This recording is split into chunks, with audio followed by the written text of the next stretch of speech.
അങ്ങനെ രണ്ട് റിലീസ് ഒരുമിച്ചായിരിക്കുമെന്നൊന്നും അറിയില്ലായിരുന്നു. സത്യം പറഞ്ഞാൽ ഇതിൻ്റെ റിലീസ് ഡേറ്റ് വന്നപ്പോൾ യാദൃശ്ചികമായിട്ട് അടുത്തടുത്തായതാണ്. എങ്ങനെയായിരുന്നു ഈ ലോകയിലേക്ക് എത്തിയത് ആക്ച്വലി? വിവേക് ഇതിൻ്റെ കാസ്റ്റിംഗ് ഡയറക്ടർ, പുള്ളി എന്നെ വിളിച്ചതാണ്. ഒരു ചെറിയ റോളാണ് എന്നോട് പറഞ്ഞത്. പിന്നെ റെഫറൻസ് പറഞ്ഞത് ഈ ജോൺ വിക്കിലെ കോണ്ടിനെന്റൽ ഹോട്ടലിൽ അതേ ഒരു സ്പേസിൽ അവിടുത്തെ ഒരു മാനേജർ പോലത്തെ ഒരു കഥാപാത്രമാണ്. ആക്ച്വലി ഇതിൽ DQന്റെ ഒരു ക്യാരക്ടർ ഇൻട്രൊഡ്യൂസ് ചെയ്യുന്നത് തന്നെ ഈ ഒരു ജോണി എന്നൊരു കഥാപാത്രമാണ്. അത് അന്ന് അറിയായിരുന്നു. ഇപ്പൊ DQന്റെ ഇൻട്രോയുടെ ആ ഷോട്ട് എടുക്കുന്ന സമയത്താണ് എന്നോട് പറയുന്നത് ഇത് DQന്റെ ഇൻട്രോ എന്നുള്ള കാര്യം പറയുന്നത്. മലയാളത്തില് ഒരു രീതി കുറച്ച് വ്യത്യാസമുണ്ട്. നമ്മള് ഇവിടെ മുഖം പരിചിതമായിരിക്കണം, പിന്നെ കുറച്ച് സമയം ചെലവഴിക്കണം. അപ്പോൾ അത് എൻ്റെ ഒരു സാഹചര്യത്തിൽ അങ്ങനെ ആയിരുന്നില്ല. എനിക്ക് ബോളിവുഡ് എക്സ്പ്ലോർ ചെയ്യാൻ അത്ര ഈസി അല്ല. നമുക്ക് വരുന്ന ക്യാരക്ടേഴ്സിന് അവിടുത്തെ കാര്യമാണ് പറയുന്നത്, എന്താ പറയുക, ഒരു പ്ലേസ് ചെയ്യാൻ കുറച്ച് ബുദ്ധിമുട്ടാണ്. ഇപ്പോൾ FTI പാസ് ഔട്ടായി, അതിനുശേഷം ഓഡീഷൻസ് അറ്റൻഡ് ചെയ്യുന്നു, ഒരു IT ജോലി ഉണ്ടായിരുന്നത് അത് വിട്ടിട്ടാണല്ലേ ആക്ടിങ്ങിലേക്ക് ഇറങ്ങിയത്? അത് വിട്ടിട്ടാണ് ഫിലിം സ്കൂളിൽ പഠിക്കാൻ പോയത്. ഓക്കെ. കാരണം ഇതിലോട്ട് ഇറങ്ങാൻ ഒരു മടിയുണ്ടായിരുന്നു, പേടിയുണ്ടായിരുന്നു. നമുക്കൊന്നും അറിയില്ല, നമുക്ക് അങ്ങനെ ഒരു ബാക്ക്ഗ്രൗണ്ട് ഇല്ല. അന്ന് പിന്നെ ഈ മൊബൈൽ ഫോണിൻ്റെ ഇത്രയും ഒരു ഇതില്ലല്ലോ.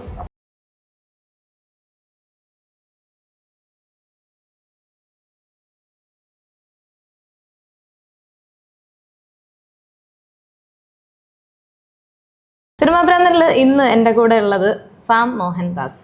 ഹലോ, വെൽക്കം ടു സിനിമാ ഭ്രാന്തൻ. Thank you. ഇപ്പം അടുപ്പിച്ച് 2 റിലീസുകൾ മലയാളത്തിൽ. ആക്ച്വലി സാം ചേട്ടനൊരു മലയാളിയാണ്, പക്ഷെ തുടങ്ങിയത് വേറെ ഇൻഡസ്ട്രിയിൽ നിന്ന്. ഇപ്പം മലയാളത്തിൽ വന്നിട്ട് 2 റിലീസസ്. ഈ 2 റിലീസ് അടുപ്പിച്ച് വന്ന് അതെങ്ങനെയായിരുന്നു? ആ ഒരു ജേർണി തന്നെ എങ്ങനെയായിരുന്നു? തലവര മാറ്റിയ ഒരു ലോക എങ്ങനെയായിരുന്നു? അങ്ങനെ 2 റിലീസ് ഒരുമിച്ചായിരിക്കുമെന്നൊന്നും അറിയില്ലായിരുന്നു. സത്യം പറഞ്ഞാൽ ഇതിൻ്റെ റിലീസ് ഡേറ്റ് വന്നപ്പോൾ യാദൃശ്ചികമായിട്ട് അടുത്തടുത്തായതാണ്. ഷൂട്ട് പക്ഷേ ഒരേ സമയത്തായിരുന്നു. പിന്നെ മലയാളത്തിൽ തന്നെയാണ് എൻ്റെ ഫസ്റ്റ് പടം. ആക്ച്വലി ടേക്ക് ഓഫ് എന്ന് പറഞ്ഞ പടത്തിലാണ് ഞാൻ ഫസ്റ്റ് ചെയ്തത്. ബാക്കി 2 റിലീസ് ഒരുമിച്ച് വന്നത് ഒരു ഭാഗ്യം. എങ്ങനെയായിരുന്നു ഈ ലോകയിലേക്ക് എത്തിയത് ആക്ച്വലി? വിവേക് ഇതിൻ്റെ കാസ്റ്റിംഗ് ഡയറക്ടർ, പുള്ളി എന്നെ വിളിച്ചതാണ്. എനിക്കൊന്നും ഞാനൊരു വേഫെയർ ഫിലിംസിൻ്റെ ഒരു കാസ്റ്റിംഗ് കോൾ എന്നുണ്ടായിരുന്നു, അതിൽ പ്രൊഫൈൽ അയച്ചിരുന്നു. അപ്പോൾ അത് കണ്ടിട്ട് വിവേകിനെ വിളിച്ചിട്ട് ഇങ്ങനെ പറഞ്ഞു, ഇങ്ങനെ ഒരു ഫിലിമുണ്ട്, അതിനകത്ത് ഒരു ചെറിയ റോളാണ് എന്നോട് പറഞ്ഞത്. പിന്നെ റെഫറൻസ് പറഞ്ഞത് ഈ ജോൺ വിക്കിലെ കോണ്ടിനെന്റൽ ഹോട്ടലിൽ അതേ ഒരു സ്പേസിൽ അവിടുത്തെ ഒരു മാനേജർ പോലത്തെ ഒരു കഥാപാത്രമാണ്. അങ്ങനെ പറഞ്ഞിട്ട് പിന്നെ കുറച്ചൊരു എന്താ പറയുക, ഒരു സ്കെയിലുള്ള പടമാണ്, ഒരു സൂപ്പർ ഹീറോ ജോണറാണ് എന്നൊക്കെ പറഞ്ഞായിരുന്നു. അങ്ങനെ പറഞ്ഞ് ഞങ്ങൾ കോൺവെർസേഷൻ അവസാനിച്ച് ഡൊമിനിക്കിനെ വന്നൊന്ന് കാണാൻ പറ്റുമെന്ന് ചോദിച്ചു. ഞാൻ ആ സമയത്ത് ബോംബെയിലായിരുന്നു, അപ്പോൾ എനിക്ക് വരാൻ പറ്റിയില്ല. അപ്പോൾ പിന്നെ എനിക്ക് അറിയില്ലായിരുന്നു അപ്പോൾ ഇത് എന്താണ് ആ ചാൻസ് പോയോ എന്താണെന്നുള്ളത് അറിയില്ലായിരുന്നു. പിന്നെ ഡയറക്റ്റ്ലി പ്രൊഡക്ഷനിൽ നിന്ന് വിളിച്ചിട്ട് പറയായിരുന്നു ടിക്കറ്റ് ബുക്ക് ചെയ്യട്ടെ, ലോക്ക്ഡ് ആണെന്നുള്ളത്. അങ്ങനെയാണ് ലോക്കയിലോട് വരുന്നത്. ഇവരൊക്കെ ആദ്യമായിട്ട് കാണുന്നത് ഓൺ സെറ്റിൽ വെച്ചിട്ടാണ് ആദ്യമായിട്ട് കാണുന്നത്.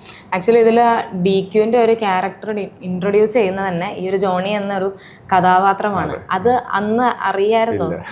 ഒന്നും പറഞ്ഞിട്ടുണ്ടായിരുന്നില്ല. സത്യം പറഞ്ഞാൽ ഈ ഒരു പടത്തിൻ്റെ സ്വഭാവം കാരണമായിരിക്കും ഒന്നും റിവീൽ ചെയ്തിട്ടുണ്ടായിരുന്നില്ല. എന്നോട് ബ്രീഫ് പറഞ്ഞപ്പോഴും കുറച്ചായിട്ടാണ് പറഞ്ഞത്. ഞാൻ ആ ഷോട്ട്, ഇപ്പോൾ DQന്റെ ഇൻട്രോയുടെ ആ ഷോട്ട് എടുക്കുന്ന സമയത്താണ് എന്നോട് പറയുന്നത് ഇത് DQന്റെ ഇൻട്രോ എന്നുള്ള കാര്യം പറയുന്നത്. അത് അവർ അങ്ങനൊരു കാര്യം കുറച്ചൊരു സീക്രസി കീപ്പ് ചെയ്തിട്ടാണ് ഷൂട്ട് ചെയ്തിട്ടുള്ളത്. തലവരയിലേക്ക് ഉള്ള ജേർണി എങ്ങനെയായിരുന്നു? ആക്ച്വലി തലവരയിലേക്കാണ് എന്നെ ആദ്യം വിളിച്ചത്. അത് അഖിലാണ് എന്നെ നേരിട്ട് വിളിച്ചതെന്ന് എനിക്ക് തോന്നുന്നു. 12th ഫെയിൽ കണ്ടിട്ടും പിന്നെ അതിൻ്റെ ഒരു കാസ്റ്റിംഗ് കോൾ ഉണ്ടായിരുന്നു, അതിന് ഞാൻ പ്രൊഫൈൽ അയച്ചിരുന്നു. അപ്പോൾ അവർക്ക് ആദ്യം സംശയം ഉണ്ടായിരുന്നു, ഇത് എന്താ പറയുക, എൻ്റെ പ്രൊഫൈലിൽ കൂടുതലും ഹിന്ദി സീരീസും പടങ്ങളൊക്കെയാണല്ലോ, അപ്പോൾ മലയാളിയാണോ എന്നുള്ളത് അറിയില്ലായിരുന്നു. അപ്പോൾ എന്നെ ഇങ്ങനെ വിളിച്ചിട്ട് ചോദിച്ചായിരുന്നു മലയാളി തന്നെ അല്ലേ എന്നുള്ള കാര്യം. അഖിൽ വിളിച്ചിട്ട്, അപ്പോൾ അഖിലിന് ആ ഒരു 12th ഫെയിൽ അഖിലിന് ഇഷ്ടപ്പെട്ടൊരു പടമാണ്. അതിനകത്ത് ആ ഒരു ക്യാരക്ടർ പോലെ തന്നെ ഏകദേശം പുള്ളിയുടെ മൈൻഡിലുണ്ടായിരുന്ന ഒരു സാധനമാണ് തലവരയിലെ ക്യാരക്ടർ. അപ്പോൾ പുള്ളിക്ക് അത് ഓക്കെ ആയിരുന്നു, ലോക്ക് ചെയ്യാൻ വേണ്ടിയിട്ട് തന്നെ വിളിച്ചത്.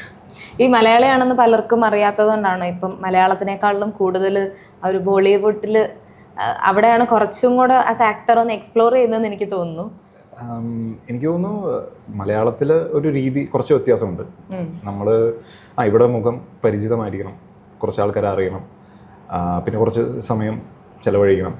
അപ്പോൾ അത് എൻ്റെ ഒരു സാഹചര്യത്തിൽ അങ്ങനെ ആയിരുന്നില്ല. എനിക്ക് പെട്ടെന്ന് ഒരു ഫൈനാൻഷ്യൽ ബുദ്ധിമുട്ടുണ്ടായിരുന്നു. അപ്പോൾ പെട്ടെന്ന് ഒരു കാശ് കിട്ടുന്ന എന്തെങ്കിലും ഒരു ജോലി എന്നുള്ള രീതിയിലാണ് ഞാൻ സത്യം പറഞ്ഞാൽ ബോംബെയിൽ പോകുന്നത്. ആ സമയത്ത് തന്നെയാണ് എനിക്ക് ഒരു ബോംബെയിൽ ഒരു വർക്കിൻ്റെ കോൾ വരികയുണ്ടായത്. അവിടെ കാസ്റ്റിംഗ് ഡയറക്ടേഴ്സിന് കുറച്ച് പ്രോമിനൻസ് ഉണ്ട്. അപ്പോൾ അവരുടെ അടുത്ത് നമ്മുടെ പ്രൊഫൈൽ കൊടുത്തിട്ടുണ്ടായിരുന്നു. ഇങ്ങനെ ഫിലിം സ്കൂളിൽ പഠിച്ച ഒരു ആക്ടർ എന്നതിൽ പ്രൊഫൈൽ കൊടുത്തിട്ടുണ്ടായിരുന്നു. അവിടെ നിന്ന് ഒരു കോൾ വരികയും അത് ലോക്കാവുകയും അങ്ങനെ പോയതാണ് ഞാൻ സത്യം പറഞ്ഞത്. പിന്നെ ഈ പറഞ്ഞ പോലെ കുറച്ച് കാശിന് വേണ്ടിയിട്ടുള്ള ഒരു ബന്ധപ്പാടിൽ അവിടെ കൂടിയതാണ്. ഇപ്പം മലയാളത്തിൽ ഇപ്പം ഈ റിലീസസ് കഴിഞ്ഞു, മലയാളത്തിൽ തന്നെ ഇനിയും കണ്ടിന്യൂ ചെയ്യണമെന്നുണ്ടോ അതോ കുറച്ചും കൂടെ ബോളിവുഡ് എക്സ്പ്ലോർ ചെയ്യണമെന്നുണ്ടോ? ബോളിവുഡ് എക്സ്പ്ലോർ ചെയ്യാൻ അത്ര ഈസി അല്ല. ഒന്നാമത്തേന്ന് വെച്ച് കഴിഞ്ഞാൽ നമ്മൾക്ക് വരുന്ന ക്യാരക്ടേഴ്സിന് അവിടുത്തെ കാര്യമാണ് പറയുന്നത്, എന്താ പറയുക, ഒരു പ്ലേസ് ചെയ്യാൻ കുറച്ച് ബുദ്ധിമുട്ടുണ്ടാവും. കാരണം ഒരു സൗത്ത് ഇന്ത്യൻ ലുക്ക് അവർക്ക് തോന്നിക്കഴിഞ്ഞാൽ പിന്നെ ഇപ്പോൾ യു പി എന്നൊക്കെ ഉള്ള ഒരു ക്യാരക്ടറാണെങ്കിൽ അവർക്ക് ഒരുപാട് ആക്സെൻ്റ് ഉണ്ടാവും. ആക്സെൻറ്റഡ് ഹിന്ദി ആയിരിക്കും. അപ്പോൾ നമുക്ക് ഹിന്ദി തന്നെ കുറച്ച് ബുദ്ധിമുട്ടുണ്ട്. അപ്പോൾ അങ്ങനെ ആക്സെൻറ്റഡ് ഹിന്ദി ഉള്ള ഒരു ക്യാരക്ടറൊന്നും പെട്ടെന്ന് നമ്മൾ കാസ്റ്റ് ചെയ്യില്ല. അങ്ങനത്തെ കുറച്ചൊരു എന്തെങ്കിലും ഒരു ന്യൂട്രൽ സ്ഥലത്തുള്ളതോ അല്ലെങ്കിൽ ഒരു സൗത്ത് ഇന്ത്യനോ അങ്ങനത്തെ ക്യാരക്ടേഴ്സ് വന്നാലേ നമ്മളെ വിളിക്കുകയുള്ളൂ. അതിലും ഒരുപാട് ആൾക്കാരുണ്ട്. അപ്പോൾ അവിടെ അങ്ങനെ ബുദ്ധിമുട്ടാണ് കാസ്റ്റ് ആവാൻ വേണ്ടിയിട്ട്. മലയാളമായിരുന്നു അന്നും ഇന്നും ആഗ്രഹം, മലയാളം തന്നെയായിരുന്നു. ഞാൻ പറഞ്ഞ പോലെ ഒരു സാഹചര്യവശാൽ അവിടെ ചെന്നപ്പെട്ടതാണ്. പിന്നെ ബോംബെ എന്ന് പറഞ്ഞാൽ ഭയങ്കര ഒരു വെൽക്കമിങ് ആയിട്ടുള്ള ഒരു സിറ്റിയാണ്. ആര് ചെന്നാലും അവിടെ എന്തെങ്കിലുമൊക്കെ ഒരു സ്പേസ് ഉണ്ടാവും. അങ്ങനെയാണ് എനിക്ക് തോന്നിയിട്ടുള്ളത്. പിന്നെ മലയാളത്തിൽ അപ്പോൾ അവിടെ നിന്നുകൊണ്ട് മലയാളത്തിൽ കിട്ടാൻ ഇച്ചിരി ബുദ്ധിമുട്ടാണ്. അതിന് ഇവിടെ തന്നെ ഉണ്ടാവണം, നമ്മുടെ പ്രസൻസ് ഇവിടെ അറിയിക്കണം. നമ്മുടെ എന്താ പറയില്ലേ, ഓഫ് ദ മൈൻഡ് ആയി കഴിഞ്ഞാൽ പിന്നെ പറ്റില്ല എന്നുള്ള ഒരു സാധനമാണ്. അപ്പോൾ എപ്പോഴും ഇവിടെ തന്നെ ഉണ്ടാവണം എന്ന് എനിക്ക് തോന്നുന്നു. എനിക്കും വലിയ എക്സ്പീരിയൻസ് ഇല്ല അതെങ്ങനെയാണ് അത് വർക്ക് ചെയ്യുന്നത്. പക്ഷെ എൻ്റെ ഒരു അനുഭവം വെച്ചാൽ അങ്ങനെയാണ് തോന്നുന്നത്.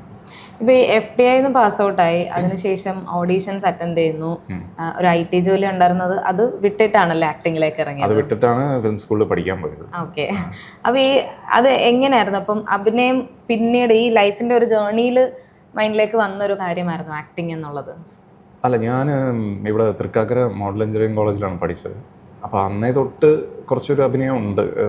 മൈമൊക്കെ ചെയ്യായിരുന്നു. കുസാറ്റ് യൂണിവേഴ്സിറ്റിയുടെ ആർട്ട് ഫെസ്റ്റിന് ഞങ്ങൾ നാടകമൊക്കെ ചെയ്യും. അങ്ങനെയാണ് തുടങ്ങിയത്. ഈ ഹൈദരാബാദ് IT ജോലിയുടെ അതെനിക്ക് സൂട്ടായ ഒരു ജോലി അല്ലായിരുന്നു. അപ്പോൾ അതിൻ്റെ ഒരു ബോറടി ഉണ്ടായിരുന്നു. അപ്പോൾ അവിടെ ഒരു ഡ്രാമ ട്രൂപ്പുണ്ട്. അവരുടെ കൂടെ പോയിട്ട് 1-2 നാടകങ്ങളൊക്കെ ചെയ്തായിരുന്നു. പിന്നെ എൻ്റെ ഒരു സുഹൃത്തിൻ്റെ ചേട്ടൻ ഈ ഫിലിം സ്കൂളിൽ പഠിക്കുന്നുണ്ടായിരുന്നു. അപ്പോൾ ആ പുള്ളിയുടെ നിന്നാണ് ഞാൻ ഫിലിം സ്കൂൾ എന്ന് പറയുന്ന ഒരു കോൺസെപ്റ്റിനെ പറ്റി മനസ്സിലാക്കുന്നത്.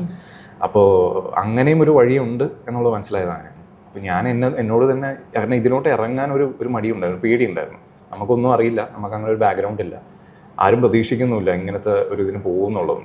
അപ്പോൾ ഇതെങ്ങനെ പോകും എന്നുള്ളതിന് എനിക്ക് വ്യക്തമായൊരു കാരണത്തിന് വേണ്ടിയിട്ട് ഞാൻ ഇങ്ങനെ ആലോചിച്ചു. ഇങ്ങനത്തെ ഒരു ഫിലിം സ്കൂളിൽ എനിക്ക് കിട്ടിക്കഴിഞ്ഞാൽ പിന്നെ അതൊരു സ്ട്രോങ് റീസൺ ആണല്ലോ പോകാൻ, അതൊരു നിമിത്തം എന്ന പോലെ കണക്കാക്കി പോകാമെന്ന് വിചാരിച്ചു.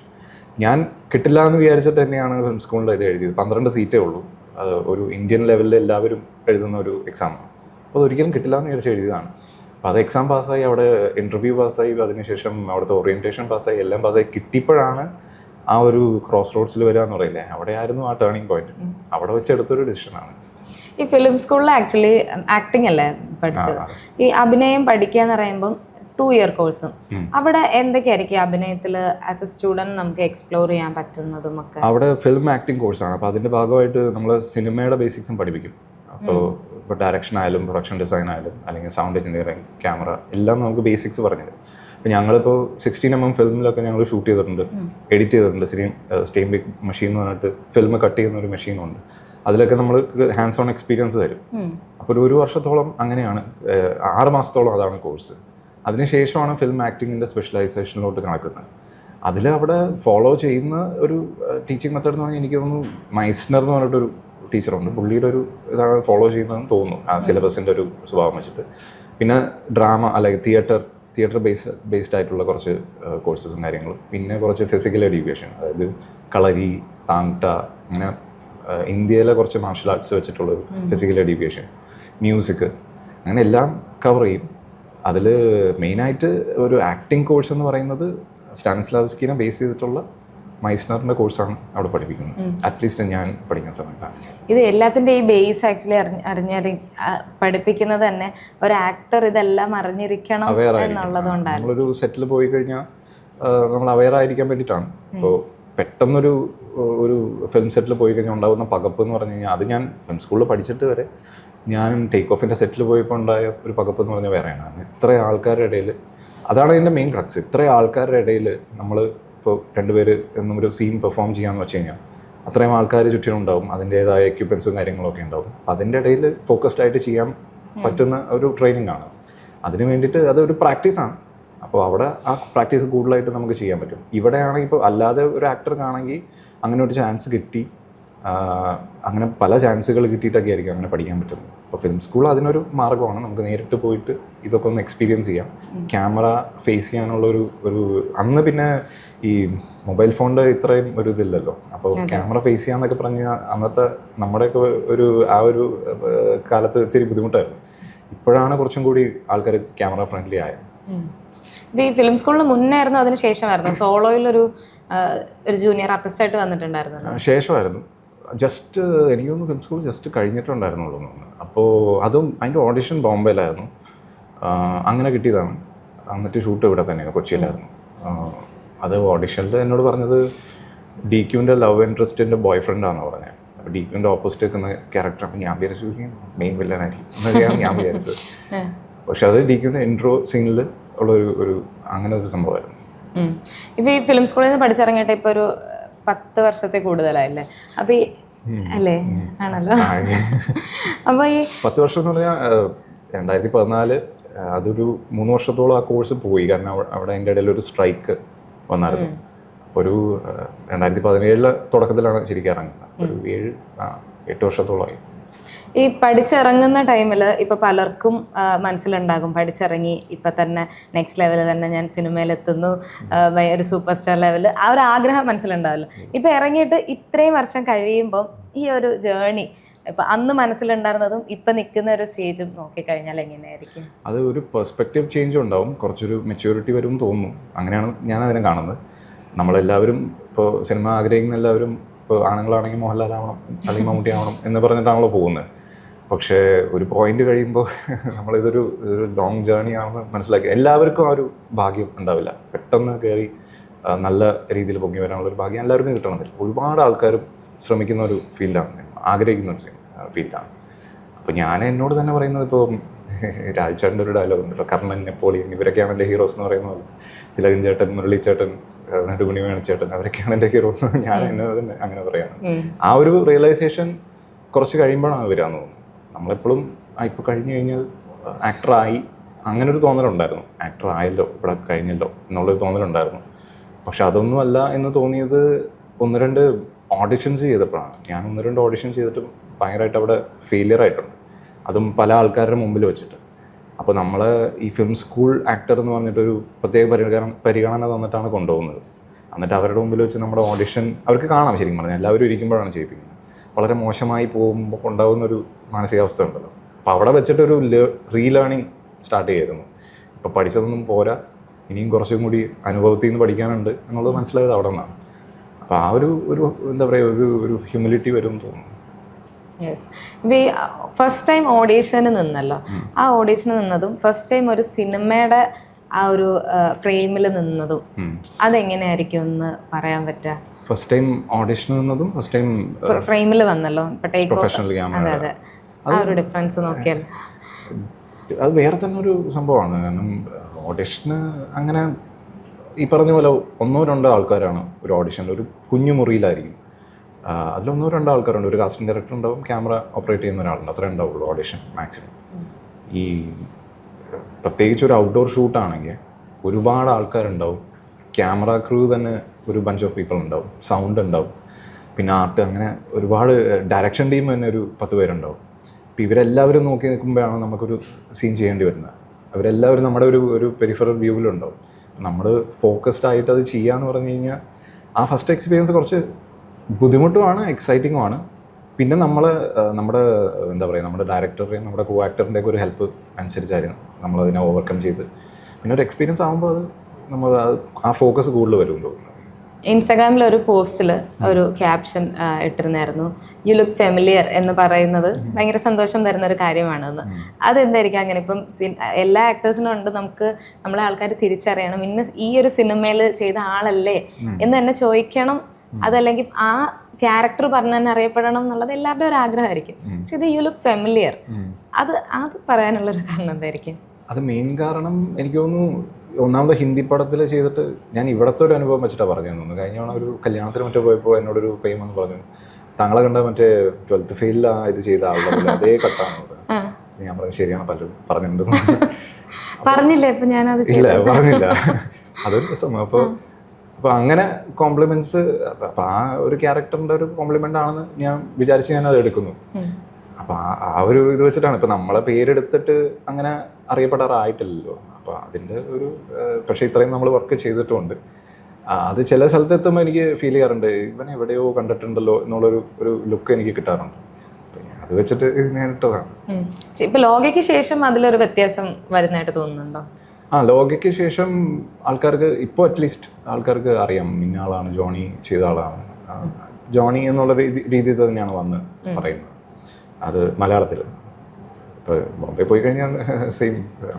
നമ്മൾ ഈ ജോണി എന്ന് പറയുന്ന ഒരു ക്യാരക്ടർ നോക്കിക്കഴിഞ്ഞാൽ തന്നെ ഇപ്പം ചന്ദ്ര കഴിഞ്ഞു, ഇനി അടുത്ത വരുന്ന പാർട്ടിലേക്കും ഭാഗമായേക്കാം എന്ന് തോന്നിക്കുന്ന ഒരു ക്യാരക്ടർ കൂടെയാണ്. അപ്പോൾ ബാക്കി ഭാഗങ്ങളിൽ ഉണ്ടാവുമോ? റൈറ്റേഴ്സിന് മാത്രമേ അറിയുള്ളൂ, നമുക്കറിയില്ല. ഉണ്ടാവും എന്നാണ് എനിക്ക് സൂചന തന്നേക്കുന്നത്. പക്ഷെ അത് ഇതിൻ്റെ സ്കെയിൽ എങ്ങോട്ട് മാറും, എന്തായിരിക്കും അതിൻ്റെ ഒരു ഔട്ട്പുട്ട് എന്നൊന്നും നമുക്കറിയില്ല. പ്രത്യേകിച്ച് ഇത് ഇത്ര വലിയ ഹിറ്റായ സ്ഥിതിക്ക് അപ്പോൾ ഒരുപാട് പേർക്ക് ഇതിൻ്റെ ഭാഗമാവുന്ന ആഗ്രഹം ഉണ്ടാവും. അപ്പോൾ അതൊക്കെ വെച്ചിട്ട് എങ്ങനത്തെ ഒരു കഥയാണ് ഉണ്ടാക്കുന്നത്, അതിൽ എന്തൊക്കെ ഉണ്ടാവും, എന്തൊക്കെ കാര്യങ്ങൾ ഉൾക്കൊള്ളിക്കാൻ പറ്റും എന്നൊന്നും നമുക്കറിയില്ല. ആഗ്രഹമുണ്ട്, ശുഭാപ്തി വിശ്വാസം. ഈ കത്തനാറിൻ്റെ ഫാമിലിയിൽ ഉള്ള ആളായിരുന്നു എന്നറിയാമായിരുന്നോ ഷൂട്ടിംഗ് ടൈമിൽ? അത് എനിക്ക് തോന്നുന്നു ഫസ്റ്റ് ദിവസം ബ്രീഫ് തന്നപ്പോൾ പറഞ്ഞായിരുന്നു. അതിന് മുമ്പ് അറിയില്ലായിരുന്നു. അതിന് മുമ്പ് ഈ പറഞ്ഞ റെഫറൻസ് മാത്രമേ ഉണ്ടായിരുന്നു. കോണ്ടിനെൻ്റൽ ഹോട്ടൽ, അതായത് ജോൺ വിക്കിലെ ഒരു അങ്ങനത്തെ ഒരു സംഭവം. അതായത് എല്ലാവരും ഈ മെയിൻ ക്യാരക്ടേഴ്സ് ഒക്കെ അസംബിൾ ചെയ്യുന്ന ഒരു സ്ഥലത്ത് ഒരു മാനേജർ പോലത്തെ ഒരു ആള്. ഇത്രയും ഞാൻ എനിക്കന്ന് അറിയുള്ളായിരുന്നു. പിന്നെയാണ് ഈ കത്തനാരുടെ ഈ ഒരു റെഫറൻസ് പറഞ്ഞിരുന്നത്. ഇപ്പം ഇതിൽ ആ ജോണി എന്ന് പറയുന്ന കഥാപാത്രം നിൽക്കുന്നതും അവിടെ കല്യാണിയായിട്ടുള്ള കോമ്പിനേഷൻ, കല്യാണി നസ്ലനൊക്കെ ആയിട്ടുള്ള കോമ്പിനേഷൻ സീൻ വരുന്നുണ്ട്. അത് ആ ഒരു സെറ്റ് ഇട്ടേക്കുന്നതാണല്ലോ ആക്ച്വലി. ഒരു ചർച്ച് കഫേ ആക്കിയ ഇതിൽ സെറ്റ് ഇട്ടായിരുന്നല്ലോ. സോ അതെങ്ങനെയായിരുന്നു? അതിൻ്റെ ഫുൾ ലൈക്ക് അതിൻ്റെ ഭാഗമായ ഒരാൾ ഇപ്പോഴാണ് എൻ്റെ ഫ്രണ്ടിലിരിക്കുന്നത്. അപ്പോൾ അത് ഫുള്ളി ആ ചർച്ചിനെ ഫുള്ളി കഫേ ആയിട്ട് മാറ്റുന്നു.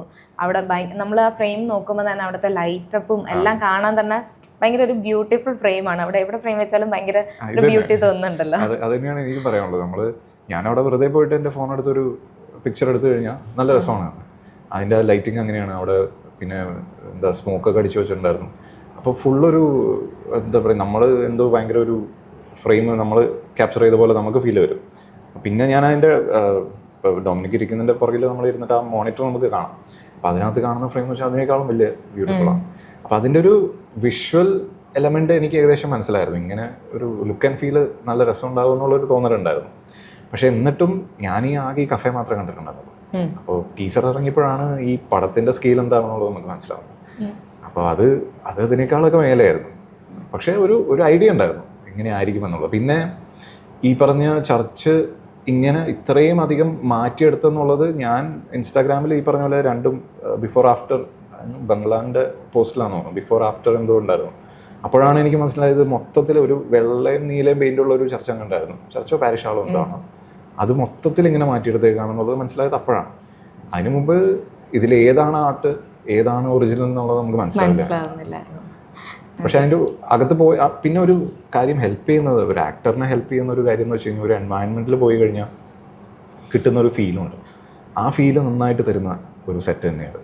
അപ്പോൾ അതിനകത്ത് കയറി കഴിഞ്ഞാൽ നമുക്ക് വേറെ തന്നെ ഒരു ഫീൽ കിട്ടുമായിരുന്നു. വേറൊരു എന്തോ ഒരു നിഗൂഢമായ ഒരു സ്ഥലത്തോട്ട് സഞ്ചരിച്ച ഒരു ഫീൽ. ഇതിൽ ഈ സിനിമ ആദ്യം തന്നെ അറിഞ്ഞല്ലോ ഒരു സൂപ്പർ ഹീറോ, ഒരു വിമൻ സൂപ്പർ ഹീറോ മൂവിയാണ് എന്നുള്ളത് അറിഞ്ഞത്. കല്യാണി ലീഡ് ചെയ്ത് വരുന്നു. അപ്പോൾ മലയാളത്തിൽ ഇതുവരെയും എക്സ്പ്ലോർ ചെയ്തിട്ടില്ലാത്തൊരു ഏരിയ ആണ് അതൊരു വിമൻ സൂപ്പർ ഹീറോ എന്നുള്ളത്.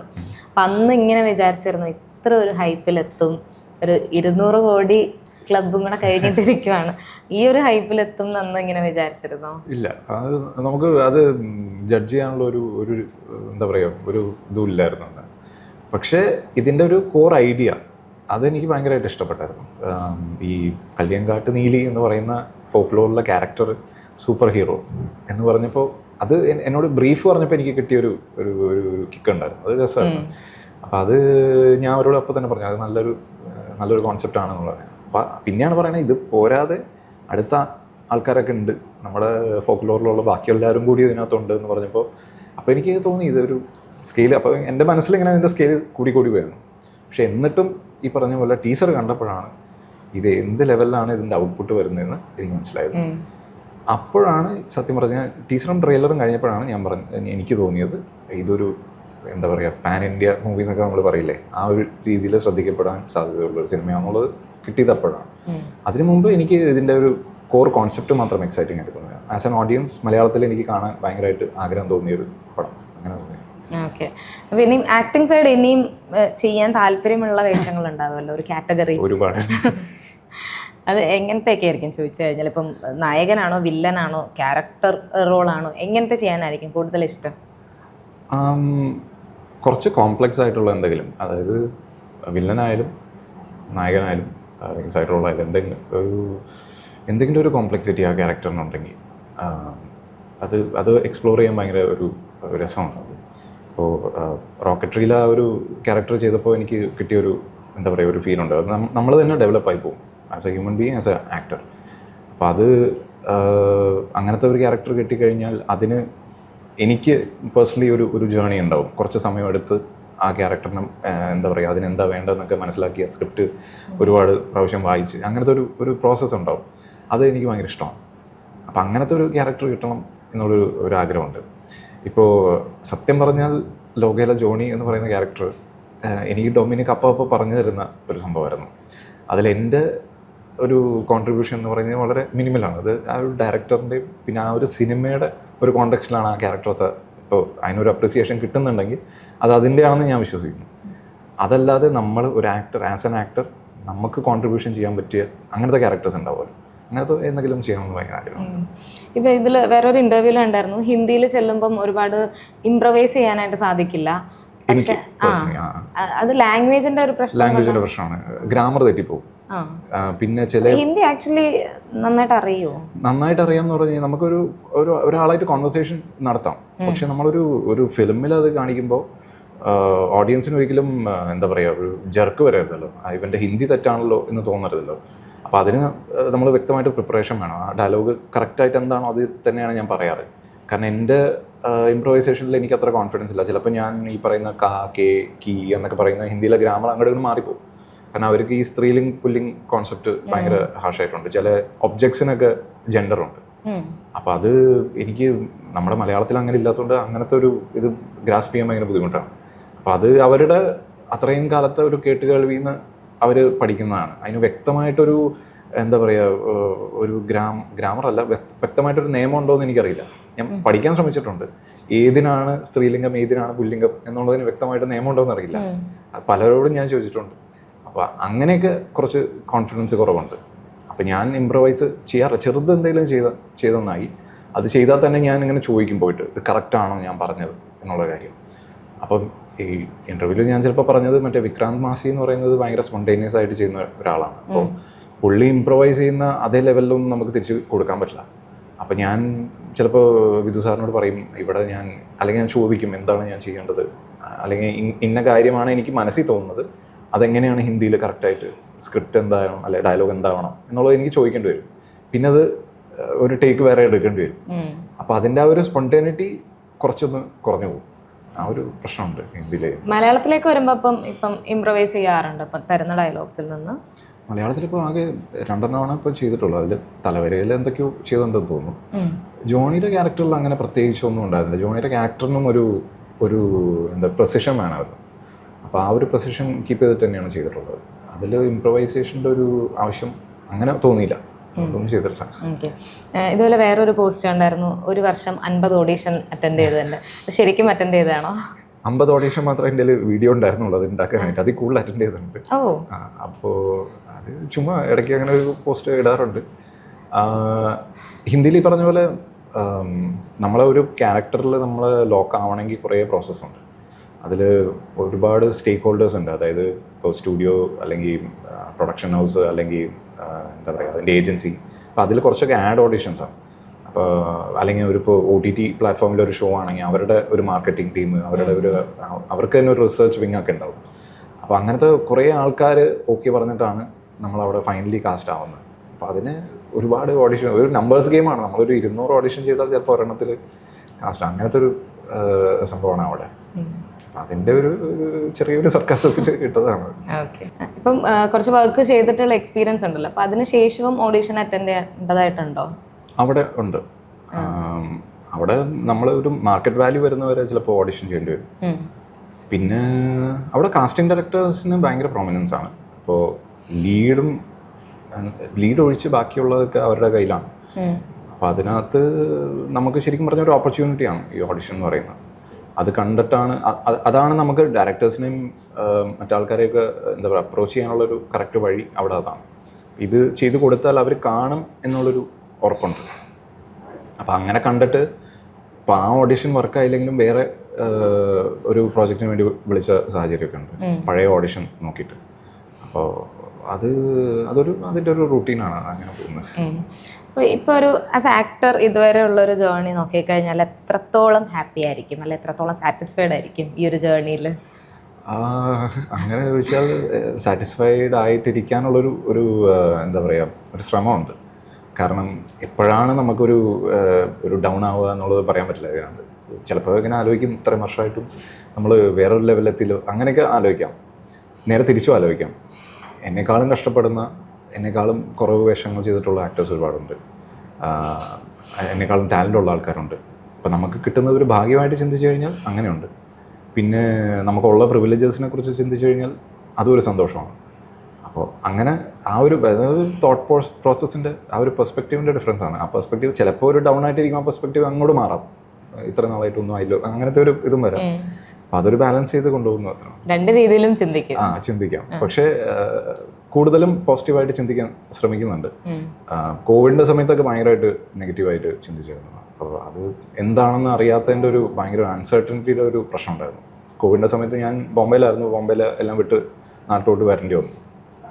അപ്പോൾ അതൊരു ഭയങ്കര ഒരു അൺസർട്ടനിറ്റി. ആ സമയത്ത് അപ്പോൾ എന്ത് ചെയ്തു? വർക്ക് വളരെ കുറവായിരുന്നല്ലോ. ആ സമയത്ത് ഞാനൊരു മൈക്രോഫോൺ വാങ്ങിച്ചിട്ട് ഞാൻ വോയിസ് ഓവർ ചെയ്യുന്നു, ഡബിങ് വോയിസ് ഓവർ വീട്ടിലിരുന്ന് തന്നെ. വേറെ ഷോസിനൊക്കെ വേണ്ടിട്ടോ? ഷോസ് അല്ല, ഈ ആഡ് അല്ലെങ്കിൽ ഓഡിയോ ബുക്ക്, പിന്നെ ഈ കോർപ്പറേറ്റ് വീഡിയോസ്, അങ്ങനത്തെ കാര്യങ്ങളൊക്കെ ചെയ്തു. അപ്പോൾ അതും ഒരു എൻഗേജിങ് ആയിട്ടുള്ള ഒരു ആക്ടിവിറ്റിയാണ്. പ്രത്യേകിച്ചും ഒരു ആക്ടിങ്ങിൻ്റെ ഒരു ചെറിയ അംശമെങ്കിലും അതിനകത്ത് വേണ്ടതാണ്. അപ്പോൾ അത് അത്യാവശ്യം ഇൻട്രസ്റ്റിംഗ് ആയിട്ട് എനിക്ക് തോന്നിയായിരുന്നു. അപ്പോൾ അത് ചെയ്തു. അപ്പോൾ അതൊരു സേവിങ് പോയിന്റ് ആയിരുന്നു. ഓക്കെ. അപ്പോൾ ഇനി വരാൻ പോകുന്ന പ്രോജക്റ്റ് ഏതൊക്കെയായിരിക്കും? ഞാനൊരു ഹിന്ദിയിലൊരു പ്രോജക്റ്റ് ഇറങ്ങിയത്, അതിൻ്റെ സീസൺ 3 ഇപ്പോൾ ഒരു ഷൂട്ട് ചെയ്യാൻ പോകുന്നുണ്ട്. അതായിരിക്കും എനിക്ക് തോന്നുന്നു ഫസ്റ്റ് അതായിരിക്കും ഷൂട്ട്. പിന്നെ ഒരു പ്രോജക്റ്റ് ഉണ്ട്, അതൊരു വെബ് സീരീസാണ്. എൻ്റെ ഡീറ്റെയിൽസ് എനിക്ക് പറയാൻ പറ്റുമെന്ന് അറിയില്ല. അതിനകത്തും ലോക്ക്ഡാണ്. അപ്പോൾ അത് ഇനി കോൺട്രാക്റ്റ് എഴുതി അത് സ്റ്റാർട്ട് ചെയ്യണം. അപ്പോൾ അടുത്ത ഒക്ടോബർ അവസാനം മറ്റോ അങ്ങനെ ആയിരിക്കും. മലയാളത്തിൽ ഇനി നമുക്ക് കണ്ടിന്യൂസ്ലി കാണാൻ സാധിക്കുമോ ഈ ഒരു മുഖം? എൻ്റെ ഭാഗത്തുനിന്ന് കൂടുതൽ ശ്രമം ഉണ്ടാവണം എന്ന് തോന്നുന്നു. ഞാനിങ്ങനെ ശ്രമിക്കുന്നുണ്ട്.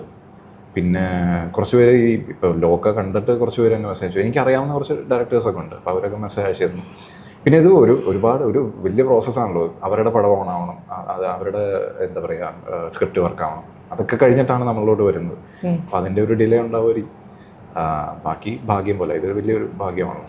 ശരിക്കും ആക്ച്വലി തലവര കണ്ടു കഴിഞ്ഞപ്പം, അതിന് മുന്നേ 12th ഫെയിലിൽ കണ്ടു. പക്ഷെ തലവര കണ്ടു കഴിഞ്ഞപ്പോൾ ആ ഒരു ഡയറക്ടർ എന്നുള്ള ആ വേഷം വളരെ ഭംഗിയായിട്ട് ഭയങ്കര നീറ്റായിട്ട് ചെയ്തു. അത് കഴിഞ്ഞ് പിന്നെയും ലോകയിൽ ആക്ച്വലി ഉണ്ടെന്ന് എനിക്ക് അറിയില്ലായിരുന്നു. ഞാൻ ഡയറക്റ്റ് തിയേറ്ററിൽ തലവരയാണ് ആദ്യം കണ്ടത്. റിലീസായത് ആദ്യം തലവര. അതെ, തലവര കണ്ടു. പിന്നെ ലോക കണ്ടപ്പോഴാണ് സെയിം ആൾ തന്നെ, സെയിം മുഖം തന്നെ അവിടെ കണ്ടപ്പം നമ്മളിതിൽ മനസ്സിലായി. അത് ഇതിൽ ശ്രദ്ധിച്ചു, തലവരയിൽ ശ്രദ്ധിച്ചു. പെട്ടെന്ന് എനിക്ക് തോന്നുന്നു എല്ലാവർക്കും നോട്ട് ചെയ്യുന്ന ഒരു ഫേസ് ആയിരുന്നു അതിൽ തലവരയിൽ വന്നപ്പോൾ. അതിൽ വന്നപ്പോൾ അപ്പോൾ വീണ്ടും ഒന്നുകൂടെ നോട്ടീസ് ചെയ്തു. അപ്പോൾ അങ്ങനെ കണ്ടു കഴിഞ്ഞപ്പോൾ ഒന്നുകൂടെ സന്തോഷം. നമ്മൾ ശ്രദ്ധിച്ച ഒരാൾ പിന്നെയും വേറൊരു ഇതിൽ കാണാൻ കഴിഞ്ഞപ്പോൾ ഭയങ്കര സന്തോഷം. പേഴ്സണലി ഇഷ്ടപ്പെട്ടു രണ്ട് ക്യാരക്ടേഴ്സും. Thank you. അതും ഞാൻ പറഞ്ഞ പോലെ ഒരു ഭാഗ്യമാണ്. അത് രണ്ടും ഒരുമിച്ച് ഇറങ്ങിയതുകൊണ്ടാണ് ഇപ്പോൾ ഇങ്ങനെ തോന്നിയത്. അപ്പോൾ അത് ഒരു ഭാഗ്യം. അപ്പോൾ എന്തായാലും മലയാളത്തിൽ ഇനി സജീവമാവട്ടെ എന്ന് തന്നെ ആശംസിക്കുന്നു. മലയാളം മാത്രമല്ല ബാക്കി ഇൻഡസ്ട്രിയിലും ഒരുപാട് സജീവമായിട്ട്, അഡ്വർടൈസ്മെൻറ്റും ഒരുപാട് ചെയ്യുന്നുണ്ടല്ലോ. അപ്പം ആ ഒരു ഏരിയയിലും അങ്ങനെ തന്നെ സജീവമാവട്ടെ എന്ന് തന്നെ ആശംസിക്കുന്നു. അപ്പോൾ ഇനി വീണ്ടും കാണാം. Thank you so much. Thank you so much. Thank you.